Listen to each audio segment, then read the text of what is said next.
ಕೆಪಿಎಸ್ಸಿಯಲ್ಲಿ ಬ್ರಹ್ಮಾಂಡ ಭ್ರಷ್ಟಾಚಾರ ನಡೆದಿದೆ ಅನ್ನುವ ಆರೋಪವನ್ನ ಕೆಎಸ್ ಅಭ್ಯರ್ಥಿಗಳು ಏನು ಮಾಡಿದ್ದಾರೆ ಈ ವಿಚಾರಕ್ಕೆ ಸಂಬಂಧಪಟ್ಟಂತೆ ಕಾಂಗ್ರೆಸ್ ಎಂಎಲ್ಸಿ ರಮೇಶ್ ಬಾಬು ಅವರು ಪ್ರತಿಕ್ರಿಯೆಯನ್ನ ಕೊಟ್ಟಿದ್ದಾರೆ. ಈ ವಿಚಾರವನ್ನ ಸಿಎಂ ಸಿದ್ದರಾಮಯ್ಯ ಅವರ ಗಮನಕ್ಕೆ ತರ್ತೀವಿ ಅಂತೇಳಿ. ಇವತ್ತು ಈ ಭ್ರಷ್ಟಾಚಾರದ ಆರೋಪ ಇದೆಯಲ್ಲ ಮುಂದಿನ ದಿನದಲ್ಲಿ ದೊಡ್ಡ ಮಟ್ಟಕ್ಕೆ ಹೋಗುತ್ತೆ.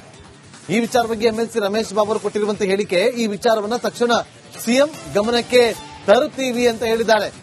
ಅವರು ತೀರ್ಮಾನವನ್ನ ತೆಗೆದುಕೊಳ್ತಾರೆ ಏನ್ ಮಾಡಬೇಕು ಅಂತೇಳಿ. ಯಾಕಂದ್ರೆ ಇವತ್ತು ಕೆಎಸ್ ಅಭ್ಯರ್ಥಿಗಳು ಕೇಳ್ತಾ ಇರೋದು ಸಿಬಿಐ ತನಿಖೆ ಆಗಬೇಕು ಅಂತೇಳಿ. ನಮಗೆ ಸ್ಟೇಟ್ ನ ಇನ್ವೆಸ್ಟಿಗೇಷನ್ ಟೀಮ್ ಮೇಲೆ ನಮಗೆ ನಂಬಿಕೆ ಇಲ್ಲ ಅಂತ ಹೇಳಿದ್ದಾರೆ. ಇದು ಸಿಬಿಐ ತನಿಖೆ ಮಾಡುವ ಪ್ರಕರಣವಲ್ಲ ಅಂತೇಳಿ ರಮೇಶ್ ಬಾಬು ಅವರು ಹೇಳಿರೋದು. ಕೆಪಿಎಸ್ಸಿ ನಡೆಸಿರುವಂತಹ ಕೆಎಸ್ ಪರೀಕ್ಷೆ ಏನಿದೆ ಆ ಪರೀಕ್ಷೆಯಲ್ಲಿ ಅಕ್ರಮ ನಡೆದಿದೆ ಅನ್ನುವಂತಹ ಆರೋಪಗಳು ಕೇಳಿಬಂದಿದೆ. ಈ ಬಗ್ಗೆ ಮಾತನಾಡಲಿಕ್ಕೆ ನಮ್ಮ ಜೊತೆಗೆ ವಿಧಾನ ಪರಿಷತ್ನ ಸದಸ್ಯರಾದಂತಹ ರಮೇಶ್ ಬಾಬು ಅವರು ಇದ್ದಾರೆ. ಅವರ ಜೊತೆ ಮಾತಾಡ್ತಾ ಹೋಗ್ತೀನಿ. ಸರ್, ಈಗ ಸರ್ಕಾರದ ಬಗ್ಗೆ ಮತ್ತೆ ಕೆಪಿಎಸ್ಸಿಯಲ್ಲಿ ಪರೀಕ್ಷೆಯನ್ನು ನಡೆಸಿದೆ, ಆ ಪರೀಕ್ಷೆಯಲ್ಲಿ ಸಾಕಷ್ಟು ಅಕ್ರಮ ಕೇಳಿಬಂದಿದೆ. ಒಂದೇ ಕುಟುಂಬದವರನ್ನು ಪಾಸ್ ಮಾಡಲಾಗಿದೆ ಅನ್ನುವಂಥದ್ದು, ಮತ್ತೊಂದು ಕಡೆ ಒಂದೇ ಕೋಣೆಯಲ್ಲಿ 10 ರಿಂದ 15 ಜನರನ್ನ ಎಲ್ಲ ಕೂರಿಸಿಬಿಟ್ಟು ಪರೀಕ್ಷೆ ಎಲ್ಲ ಬರೆಸಿದ್ದಾರೆ ಅನ್ನುವಂತಹ ಆರೋಪಗಳೆಲ್ಲ ಕೇಳಿಬಂದಿದೆ. ಕರ್ನಾಟಕ ಲೋಕಸೇವಾ ಆಯೋಗ ಒಂದು ಸ್ವಾಯತ್ತ ಸಂಸ್ಥೆ ಇದೆ. ಪರೀಕ್ಷೆ ಮತ್ತೊಂದು ಮಾಡಬೇಕಾದ್ರೆ ಅವರು ಸ್ವತಂತ್ರ ನಿರ್ಧಾರದ ಮೇಲೆ ಮತ್ತು ನಿಯಮಾವಳಿಗೆ ಅನುಗುಣವಾಗಿ ಅವರು ಪರೀಕ್ಷಾ ಕ್ರಮಗಳನ್ನ ಕೈಗೊಳ್ತಾರೆ. ಬಹುತೇಕ 2 ದಿನಗಳ ಹಿಂದೆ ಫಲಿತಾಂಶ ಪ್ರಕಟ ಆಗಿದೆ. ಏನು ಲಿಖಿತ ಪರೀಕ್ಷೆ ನಡೆದಿತ್ತೋ ಆ ಲಿಖಿತ ಪರೀಕ್ಷೆಗೆ ಸಂಬಂಧಪಟ್ಟಂತೆ ಫಲಿತಾಂಶ ಬಂದಿದೆ. ಕೆಲವು ಅಭ್ಯರ್ಥಿಗಳು ಏನು ಆರೋಪ ಮಾಡಿದ್ದಾರೆ ಅದು ನಿಜಕ್ಕೂ ಅದೇನಾದ್ರು ಆ ತರದ ಸತ್ಯತೆ ಇದ್ರೆ ತನಿಖೆ ಮಾಡೋದಕ್ಕೆ ನಮಗೇನು ಹಿಂದೆ ಮುಂದೆ ನೋಡೋದಿಲ್ಲ. ಯಾಕೆಂದ್ರೆ ಪ್ರತಿ ಪರೀಕ್ಷಾ ಸಮಯದಲ್ಲಿ ಈ ತರದ ಆರೋಪಗಳು ಮಾಡುವಂಥದ್ದು ಸ್ವಾಭಾವಿಕವಾಗಿ ನಾವು ಬಹಳ ದಿನಗಳಿಂದ ನೋಡ್ಕೊಂಡು ಬಂದಿದ್ದೇವೆ. ನಮಗೆ ವಿಶ್ವಾಸ ಇದೆ, ಬಹಳ ಪಾರದರ್ಶಕವಾದಂತಹ ಪರೀಕ್ಷಾ ಕ್ರಮ ನಡೆದಿದೆ ಅಂತ ವಿಶ್ವಾಸ ಇದೆ. ಬಹುತೇಕ ಸಾರ್ವಜನಿಕ ಹಿತದೃಷ್ಟಿಯಿಂದ ಆ ತರದ ಏನಾದ್ರು ಆರೋಪಗಳು ಬಂದಿದ್ರೆ ಅದು ಮುಖ್ಯಮಂತ್ರಿಗಳ ಗಮನಕ್ಕೆ ತರ್ತೇವೆ. ಮುಖ್ಯಮಂತ್ರಿಗಳು ತೀರ್ಮಾನ ತಗೋತಾರೆ. ಒಂದೇ ಕೊಠಡಿಯಲ್ಲಿ 15 ರಿಂದ 20 ಜನ ಪಾಸ್ ಆಗ್ತಾರಂತಂದು ಹೇಳಿದ್ರೆ ಸಹಜವಾಗಿ ಒಂದು ಅನುಮಾನ ಬರ್ತಾ ಇದೆ. ಈಗ ಈ ಒಂದು ಅನುಮಾನದ ಆಧಾರಿತವಾಗಿ ಈ ಒಂದು ಟೀಕೆಗಳು ಕೇಳಿ ಬರ್ತಾ ಇದೆ. ಸರ್, ಈ ಸರ್ವೋಚ್ಚ ನ್ಯಾಯಾಲಯ ಮತ್ತು ಉಚ್ಚ ನ್ಯಾಯಾಲಯದ ತೀರ್ಪಿಗೆ ಅನುಗುಣವಾಗಿ ಪ್ರತಿ ಕೊಠಡಿನಲ್ಲಿ ಪರೀಕ್ಷಾ ಕ್ರಮಗಳನ್ನ ನಿಗಾ ವಹಿಸೋದಕ್ಕೆ ಸಿಸಿಟಿವಿಗಳನ್ನ ಅಳವಡಿಸಿರ್ತಾರೆ. ನಮಗೆ ಇರ್ತಕ್ಕಂಥ ಮಾಹಿತಿ ಪ್ರಕಾರ ಆ ತರ ಒಂದೇ ರೂಮಲ್ಲಿ ಒಂದೇ ಕುಟುಂಬದವನ್ನ ಕೂರಿಸುವಂತದಕ್ಕೆ ಮೊದಲನೇದಾಗಿ ಅವಕಾಶ ಇಲ್ಲ. ಆ ತರ ಮಾಡಿದ್ರೆ ಖಂಡಿತ ತಪ್ಪಾಗುತ್ತೆ. ಎರಡನೇದು, ಒಂದೇ ರೂಮಲ್ಲಿ ಹೆಚ್ಚು ಅಭ್ಯರ್ಥಿಗಳು ಪಾಸ್ ಆಗಿದ್ದಾರೆ ಅಂದ್ರೆ ಅದನ್ನ ನಾನು ಈ ಸಮಯದಲ್ಲಿ ಮಾಹಿತಿ ಇಲ್ಲದೆ ಮಾತಾಡೋದಕ್ಕಾಗೋದಿಲ್ಲ. ಬಟ್ ಪ್ರತಿ ಪರೀಕ್ಷೆಯನ್ನು ಸಹ ಪಾರದರ್ಶಕವಾಗಿ ನಿಯಮಾನುಸಾರ ಅದಕ್ಕೆ ಏನೇನೋ ಪರೀಕ್ಷಾ ಕ್ರಮಗಳನ್ನು ಕೈಗೊಳ್ಳಬೇಕು ಅಂತೇಳಿ ನ್ಯಾಯಾಲಯದ ನಿರ್ದೇಶನಗಳಿದೆ, ಅದಕ್ಕೆ ಪೂರ್ವಕವಾಗಿ ಮಾಡಿದ್ದಾರೆ. ಅದು ನಿಜವಾದ ತರದೇನಾದ್ರು ಗಂಭೀರವಾದಂತಹ ಆರೋಪಗಳು ಬಂದ್ರೆ ಖಂಡಿತ ಸರ್ಕಾರ ಕ್ರಮವನ್ನು ತಗೊಳ್ಳುತ್ತೆ. ಸಿಬಿಐ ತನಿಖೆ ನಡೆಸಬೇಕು ಇದನ್ನ, ಈ ಅಕ್ರಮದ ಬಗ್ಗೆ ಅನ್ನೋಂತ ಒಂದಷ್ಟು ಒತ್ತಾಯಗಳು ಕೇಳಿಬಂದಿದೆ. ಅದು ಸಿಬಿಐ ತನಿಖೆ ಆಗುವಂತ ವಿಚಾರ ಅಲ್ಲ. ಅದು ಪರೀಕ್ಷಾ ಕ್ರಮಗಳಲ್ಲಿ ನಮ್ಮಲ್ಲೇ ಹಿಂದೆ ಎಲ್ಲ ಈ ತರದ್ದು ಆಗಿರ್ತಕ್ಕಂಥದ್ದು, ಆರೋಪ ಬಂದಿರತಕ್ಕಂಥದ್ದು, ಮರುಪರೀಕ್ಷೆ ಆಗಿರ್ತಕ್ಕಂಥದ್ದು ಇದೆ. ಎಲ್ಲಾ ಪ್ರಕರಣಗಳನ್ನ ಸಿಬಿಐ ಕೊಡ್ತೀವಿ ಅಂತಕ್ಕಂಥದ್ದು ಸೂಕ್ತವಾದಂತಹ ಕ್ರಮ ಅಲ್ಲ. ಪರೀಕ್ಷಾ ಕ್ರಮದಲ್ಲಿ ಸಿಬಿಐನವ್ರು ಏನ್ ಮಾಡ್ತಾರೆ, ಪರೀಕ್ಷಾದಲ್ಲಿ ಅಕ್ರಮ ಆಗಿದ್ರೆ ರಾಜ್ಯ ಸರ್ಕಾರ ಸಮರ್ಥ ಇದೆ, ನಮ್ಮಲ್ಲಿರ್ತಕ್ಕಂಥ ಅಧಿಕಾರಿಗಳು ಸಮರ್ಥರಿದ್ದಾರೆ. ನಿಜಕ್ಕೂ ಅದಾಗಿದ್ರೆ ಸರ್ಕಾರ ಮುಖ್ಯಮಂತ್ರಿಗಳ ನಾಯಕತ್ವದಲ್ಲಿ ಕ್ರಮವನ್ನ ತಗೋತಾರೆ ಅನ್ನೋ ಮಾತನ್ನ ನಾನು ಸರ್ಕಾರದ ಪರವಾಗಿ ಹೇಳಕ್ಕೆ ಇಷ್ಟಪಡ್ತೇನೆ. ಇದಿಷ್ಟು ರಮೇಶ್ ಬಾಬು ಅವರ ಮಾತಾಗಿದೆ. ಕ್ಯಾಮರಾ ಪರ್ಸನ್ ಮಧು ಜೊತೆ ಹನುಮಂತ ದುರ್ಗದಾರ, ಕನ್ನಡ, ಬೆಂಗಳೂರು. ಕೆಪಿಎಸ್ಸಿಯಲ್ಲಿ ಬ್ರಹ್ಮಾಂಡ ಭ್ರಷ್ಟಾಚಾರ ನಡೆದಿದೆ ಅನ್ನುವ ಆರೋಪವನ್ನ ಕೆಎಸ್ ಅಭ್ಯರ್ಥಿಗಳು ಏನು ಮಾಡಿದ್ದಾರೆ ಈ ವಿಚಾರಕ್ಕೆ ಸಂಬಂಧಪಟ್ಟಂತೆ ಕಾಂಗ್ರೆಸ್ ಎಂಎಲ್ಸಿ ರಮೇಶ್ ಬಾಬು ಅವರು ಪ್ರತಿಕ್ರಿಯೆಯನ್ನ ಕೊಟ್ಟಿದ್ದಾರೆ. ಈ ವಿಚಾರವನ್ನ ಸಿಎಂ ಸಿದ್ದರಾಮಯ್ಯ ಅವರ ಗಮನಕ್ಕೆ ತರ್ತೀವಿ ಅಂತೇಳಿ. ಇವತ್ತು ಈ ಭ್ರಷ್ಟಾಚಾರದ ಆರೋಪ ಇದೆಯಲ್ಲ ಮುಂದಿನ ದಿನದಲ್ಲಿ ದೊಡ್ಡ ಮಟ್ಟಕ್ಕೆ ಹೋಗುತ್ತೆ. ಈ ವಿಚಾರ ಬಗ್ಗೆ ಎಂಎಲ್ಸಿ ರಮೇಶ್ ಬಾಬು ಅವರು ಕೊಟ್ಟಿರುವಂತಹ ಹೇಳಿಕೆ, ಈ ವಿಚಾರವನ್ನ ತಕ್ಷಣ ಸಿಎಂ ಗಮನಕ್ಕೆ ತರುತ್ತೀವಿ ಅಂತ ಹೇಳಿದ್ದಾರೆ. ಅವರು ತೀರ್ಮಾನವನ್ನ ತೆಗೆದುಕೊಳ್ತಾರೆ ಏನ್ ಮಾಡಬೇಕು ಅಂತ. ಯಾಕಂದ್ರೆ ಇವತ್ತು ಕೆಎಸ್ ಅಭ್ಯರ್ಥಿಗಳು ಕೇಳ್ತಾ ಇರೋದು ಸಿಬಿಐ ತನಿಖೆ ಆಗಬೇಕು ಅಂತೇಳಿ. ನಮಗೆ ಸ್ಟೇಟ್ ನ ಇನ್ವೆಸ್ಟಿಗೇಷನ್ ಟೀಮ್ ಮೇಲೆ ನಮಗೆ ನಂಬಿಕೆ ಇಲ್ಲ ಅಂತ ಹೇಳಿದ್ದಾರೆ. ಇದು ಸಿಬಿಐ ತನಿಖೆ ಮಾಡುವ ಪ್ರಕರಣವಲ್ಲ ಅಂತೇಳಿ ರಮೇಶ್ ಬಾಬು ಅವರು ಹೇಳಿರೋದು.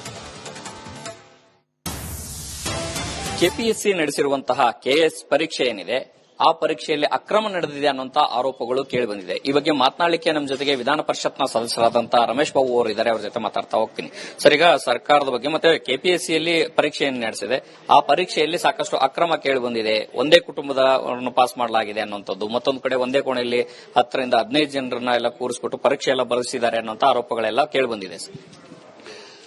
ಕರ್ನಾಟಕ ಲೋಕಸೇವಾ ಆಯೋಗ ಒಂದು ಸ್ವಾಯತ್ತ ಸಂಸ್ಥೆ ಇದೆ. ಪರೀಕ್ಷೆ ಮತ್ತೊಂದು ಮಾಡಬೇಕಾದ್ರೆ ಅವರು ಸ್ವತಂತ್ರ ನಿರ್ಧಾರದ ಮೇಲೆ ಮತ್ತು ನಿಯಮಾವಳಿಗೆ ಅನುಗುಣವಾಗಿ ಅವರು ಪರೀಕ್ಷಾ ಕ್ರಮಗಳನ್ನ ಕೈಗೊಳ್ತಾರೆ. ಬಹುತೇಕ 2 ದಿನಗಳ ಹಿಂದೆ ಫಲಿತಾಂಶ ಪ್ರಕಟ ಆಗಿದೆ. ಏನು ಲಿಖಿತ ಪರೀಕ್ಷೆ ನಡೆದಿತ್ತೋ ಆ ಲಿಖಿತ ಪರೀಕ್ಷೆಗೆ ಸಂಬಂಧಪಟ್ಟಂತೆ ಫಲಿತಾಂಶ ಬಂದಿದೆ.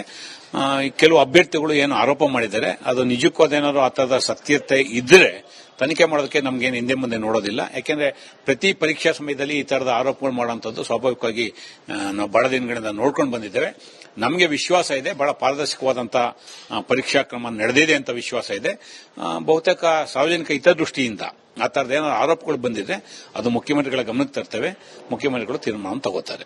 ಒಂದೇ ಕೊಠಡಿಯಲ್ಲಿ 15ರಿಂದ 20 ಜನ ಪಾಸ್ ಆಗ್ತಾರಂತಂದು ಹೇಳಿದ್ರೆ ಸಹಜವಾಗಿ ಒಂದು ಅನುಮಾನ ಬರ್ತಾ ಇದೆ. ಈಗ ಈ ಒಂದು ಅನುಮಾನದ ಆಧಾರಿತವಾಗಿ ಈ ಒಂದು ಟೀಕೆಗಳು ಕೇಳಿ ಬರ್ತಾ ಇದೆ ಸರ್.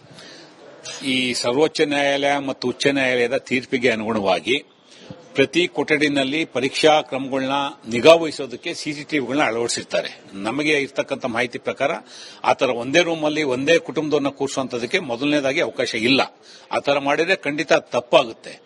ಎರಡನೇದು, ಒಂದೇ ರೂಮಲ್ಲಿ ಹೆಚ್ಚು ಅಭ್ಯರ್ಥಿಗಳು ಪಾಸ್ ಆಗಿದ್ದಾರೆ ಅಂದ್ರೆ ಅದನ್ನ ನಾನು ಈ ಸಮಯದಲ್ಲಿ ಮಾಹಿತಿ ಇಲ್ಲದೆ ಮಾತಾಡೋದಕ್ಕಾಗೋದಿಲ್ಲ.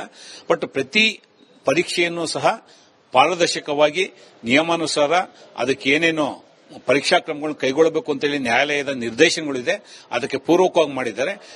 ನಿಜವಾಗೂ ತರದೇನಾದ್ರು ಗಂಭೀರವಾದಂತಹ ಆರೋಪಗಳು ಬಂದ್ರೆ ಖಂಡಿತ ಸರ್ಕಾರ ಕ್ರಮವನ್ನು ತಗೊಳ್ಳುತ್ತೆ. ಸಿಬಿಐ ತನಿಖೆ ನಡೆಸಬೇಕು ಇದನ್ನ, ಈ ಅಕ್ರಮದ ಬಗ್ಗೆ ಅನ್ನೋಂತ ಒಂದಷ್ಟು ಒತ್ತಾಯಗಳು ಕೇಳಿಬಂದಿದೆ. ಅದು ಸಿಬಿಐ ತನಿಖೆ ಆಗುವಂತ ವಿಚಾರ ಅಲ್ಲ. ಅದು ಪರೀಕ್ಷಾ ಕ್ರಮಗಳಲ್ಲಿ ನಮ್ಮಲ್ಲೇ ಹಿಂದೆ ಎಲ್ಲ ಈ ತರದ್ದು ಆಗಿರ್ತಕ್ಕಂಥದ್ದು, ಆರೋಪ ಬಂದಿರತಕ್ಕಂಥದ್ದು, ಮರುಪರೀಕ್ಷೆ ಆಗಿರ್ತಕ್ಕಂಥದ್ದು ಇದೆ. ಎಲ್ಲಾ ಪ್ರಕರಣಗಳನ್ನ ಸಿಬಿಐ ಕೊಡ್ತೀವಿ ಅಂತಕ್ಕಂಥದ್ದು ಸೂಕ್ತವಾದಂತಹ ಕ್ರಮ ಅಲ್ಲ. ಪರೀಕ್ಷಾ ಕ್ರಮದಲ್ಲಿ ಸಿಬಿಐನವರು ಏನ್ ಮಾಡ್ತಾರೆ, ಪರೀಕ್ಷಾದಲ್ಲಿ ಅಕ್ರಮ ಆಗಿದ್ರೆ ರಾಜ್ಯ ಸರ್ಕಾರ ಸಮರ್ಥ ಇದೆ, ನಮ್ಮಲ್ಲಿರ್ತಕ್ಕಂಥ ಅಧಿಕಾರಿಗಳು ಸಮರ್ಥರಿದ್ದಾರೆ. ನಿಜಕ್ಕೂ ಅದು ಆಗಿದ್ರೆ ಸರ್ಕಾರ ಮುಖ್ಯಮಂತ್ರಿಗಳ ನಾಯಕತ್ವದಲ್ಲಿ ಕ್ರಮವನ್ನ ತಗೋತಾರೆ ಅನ್ನೋ ಮಾತನ್ನ ನಾನು ಸರ್ಕಾರದ ಪರವಾಗಿ ಹೇಳಕ್ಕೆ ಇಷ್ಟಪಡ್ತೇನೆ. ಇದಿಷ್ಟು ರಮೇಶ್ ಬಾಬು ಅವರ ಮಾತಾಗಿದೆ. ಕ್ಯಾಮರಾ ಪರ್ಸನ್ ಮಧು ಜೊತೆ ಹನುಮಂತ ದುರ್ಗದಾರ್, ಕನ್ನಡ, ಬೆಂಗಳೂರು. ಕೆಪಿಎಸ್ಸಿಯಲ್ಲಿ ಬ್ರಹ್ಮಾಂಡ ಭ್ರಷ್ಟಾಚಾರ ನಡೆದಿದೆ ಅನ್ನುವ ಆರೋಪವನ್ನ ಕೆಎಸ್ ಅಭ್ಯರ್ಥಿಗಳು ಏನು ಮಾಡಿದ್ದಾರೆ, ಈ ವಿಚಾರಕ್ಕೆ ಸಂಬಂಧಪಟ್ಟಂತೆ ಕಾಂಗ್ರೆಸ್ ಎಂಎಲ್ಸಿ ರಮೇಶ್ ಬಾಬು ಅವರು ಪ್ರತಿಕ್ರಿಯೆಯನ್ನ ಕೊಟ್ಟಿದ್ದಾರೆ. ಈ ವಿಚಾರವನ್ನ ಸಿಎಂ ಸಿದ್ದರಾಮಯ್ಯ ಅವರ ಗಮನಕ್ಕೆ ತರ್ತೀವಿ ಅಂತೇಳಿ. ಇವತ್ತು ಈ ಭ್ರಷ್ಟಾಚಾರದ ಆರೋಪ ಇದೆಯಲ್ಲ, ಮುಂದಿನ ದಿನದಲ್ಲಿ ದೊಡ್ಡ ಮಟ್ಟಕ್ಕೆ ಹೋಗುತ್ತೆ. ಈ ವಿಚಾರ ಬಗ್ಗೆ ಎಂಎಲ್ಸಿ ರಮೇಶ್ ಬಾಬು ಅವರು ಕೊಟ್ಟಿರುವಂತಹ ಹೇಳಿಕೆ, ಈ ವಿಚಾರವನ್ನ ತಕ್ಷಣ ಸಿಎಂ ಗಮನಕ್ಕೆ ತರುತ್ತೀವಿ ಅಂತ ಹೇಳಿದ್ದಾರೆ. ಅವರು ತೀರ್ಮಾನವನ್ನು ತೆಗೆದುಕೊಳ್ತಾರೆ ಏನು ಮಾಡಬೇಕು ಅಂತ. ಯಾಕಂದ್ರೆ ಇವತ್ತು ಕೆಎಸ್ ಅಭ್ಯರ್ಥಿಗಳು ಕೇಳ್ತಾ ಇರೋದು ಸಿಬಿಐ ತನಿಖೆ ಆಗಬೇಕು ಅಂತೇಳಿ. ನಮಗೆ ಸ್ಟೇಟ್ ನ ಇನ್ವೆಸ್ಟಿಗೇಷನ್ ಟೀಮ್ ಮೇಲೆ ನಮಗೆ ನಂಬಿಕೆ ಇಲ್ಲ ಅಂತ ಹೇಳಿದ್ದಾರೆ. ಇದು ಸಿಬಿಐ ತನಿಖೆ ಮಾಡುವ ಪ್ರಕರಣವಲ್ಲ ಅಂತೇಳಿ ರಮೇಶ್ ಬಾಬು ಅವರು ಹೇಳಿರೋದು. ಕೆಪಿಎಸ್ಸಿ ನಡೆಸಿರುವಂತಹ ಕೆಎಸ್ ಪರೀಕ್ಷೆ ಏನಿದೆ, ಆ ಪರೀಕ್ಷೆಯಲ್ಲಿ ಅಕ್ರಮ ನಡೆದಿದೆ ಅನ್ನುವಂತ ಆರೋಪಗಳು ಕೇಳಿಬಂದಿದೆ. ಈ ಬಗ್ಗೆ ಮಾತನಾಡಲಿಕ್ಕೆ ನಮ್ಮ ಜೊತೆಗೆ ವಿಧಾನ ಪರಿಷತ್ನ ಸದಸ್ಯರಾದಂತಹ ರಮೇಶ್ ಬಾಬು ಅವರು ಇದ್ದಾರೆ. ಅವ್ರ ಜೊತೆ ಮಾತಾಡ್ತಾ ಹೋಗ್ತೀನಿ. ಸರ್, ಈಗ ಸರ್ಕಾರದ ಬಗ್ಗೆ ಮತ್ತೆ ಕೆಪಿಎಸ್ಸಿಯಲ್ಲಿ ಪರೀಕ್ಷೆಯನ್ನು ನಡೆಸಿದೆ, ಆ ಪರೀಕ್ಷೆಯಲ್ಲಿ ಸಾಕಷ್ಟು ಅಕ್ರಮ ಕೇಳಿಬಂದಿದೆ. ಒಂದೇ ಕುಟುಂಬದವರನ್ನು ಪಾಸ್ ಮಾಡಲಾಗಿದೆ ಅನ್ನುವಂಥದ್ದು, ಮತ್ತೊಂದು ಕಡೆ ಒಂದೇ ಕೋಣೆಯಲ್ಲಿ 10 ರಿಂದ 15 ಜನರನ್ನ ಎಲ್ಲ ಕೂರಿಸ್ಬಿಟ್ಟು ಪರೀಕ್ಷೆ ಎಲ್ಲ ಬರೆಸಿದ್ದಾರೆ ಅನ್ನುವಂತ ಆರೋಪಗಳೆಲ್ಲ ಕೇಳಿಬಂದಿದೆ. ಕರ್ನಾಟಕ ಲೋಕಸೇವಾ ಆಯೋಗ ಒಂದು ಸ್ವಾಯತ್ತ ಸಂಸ್ಥೆ ಇದೆ. ಪರೀಕ್ಷೆ ಮತ್ತೊಂದು ಮಾಡಬೇಕಾದ್ರೆ ಅವರು ಸ್ವತಂತ್ರ ನಿರ್ಧಾರದ ಮೇಲೆ ಮತ್ತು ನಿಯಮಾವಳಿಗೆ ಅನುಗುಣವಾಗಿ ಅವರು ಪರೀಕ್ಷಾ ಕ್ರಮಗಳನ್ನ ಕೈಗೊಳ್ತಾರೆ. ಬಹುತೇಕ 2 ದಿನಗಳ ಹಿಂದೆ ಫಲಿತಾಂಶ ಪ್ರಕಟ ಆಗಿದೆ. ಏನು ಲಿಖಿತ ಪರೀಕ್ಷೆ ನಡೆದಿತ್ತೋ ಆ ಲಿಖಿತ ಪರೀಕ್ಷೆಗೆ ಸಂಬಂಧಪಟ್ಟಂತೆ ಫಲಿತಾಂಶ ಬಂದಿದೆ.